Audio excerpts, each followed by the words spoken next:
Welcome back to the Archive Network. Aurelius here with Malik, curators of the Civilization Archive. We left ancient Egyptian civilization last time by the end of the early dynastic period. Egypt stands transformed. Today we pick up where we left off. The Nile Valley awakens to ambition. Chieftains and proto-kings stride forth, banners snapping in the breeze, each vying for dominance. The landscape is alive with energy and tension.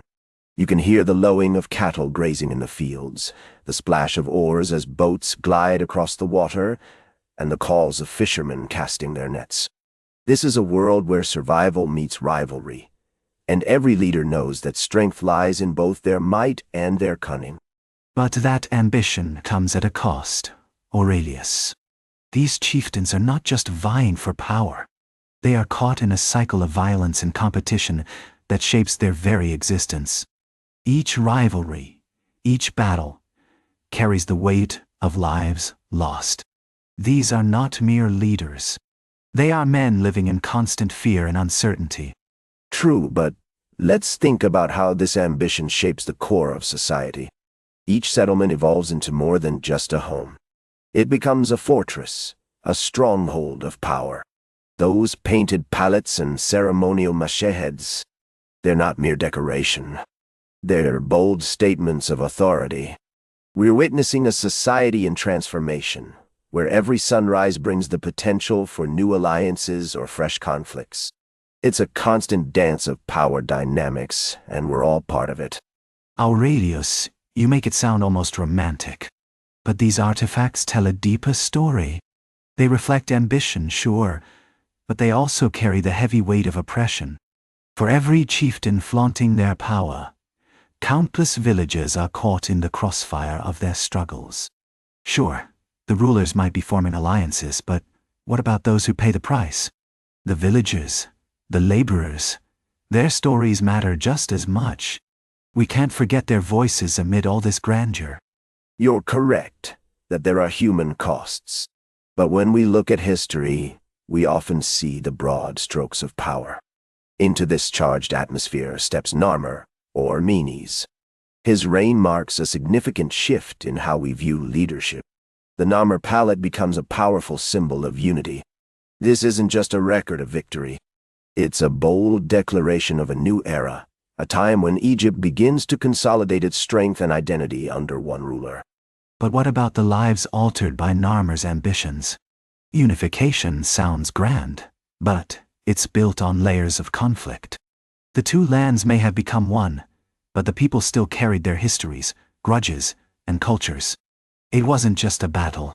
It was a complex tapestry of human experience, stitched together with pain and hope. The unification was anything but simple.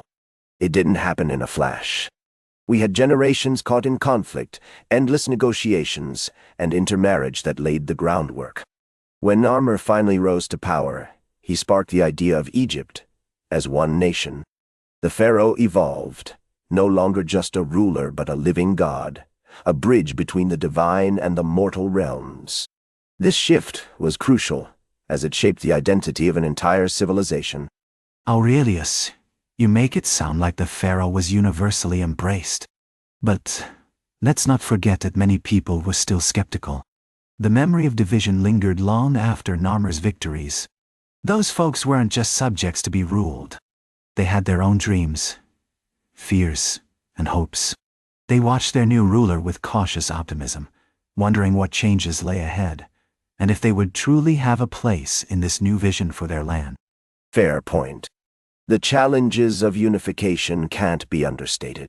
Yet, from the heart of this new nation rises Memphis, strategically positioned as the nexus of Upper and Lower Egypt. Builders and laborers flood the city, creating a vibrant hub. Here, we witness the hustle and bustle of commerce and innovation. Skilled artisans set to work, and merchants flock to trade. This is where the foundations of a powerful state are laid, a testament to our ambition and resilience. But remember, not everyone benefited from this growth. While the city hummed with activity, many laborers toiled in harsh conditions that often went unnoticed. The promise of a new era, frequently came at the price of their sweat and even their lives. Memphis became both a symbol of unity and a stark reminder of the human cost behind that progress.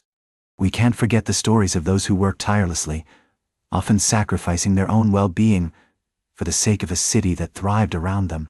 You're right again. The writing of history often overlooks the sacrifices made. Yet, the emergence of a standardized writing system is revolutionary. Scribes are now tasked with recording everything: census lists, harvest tallies, and even offerings to the gods.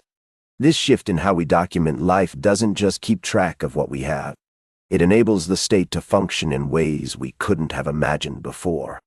It's this bureaucratic transformation that lays the groundwork for future governance and control.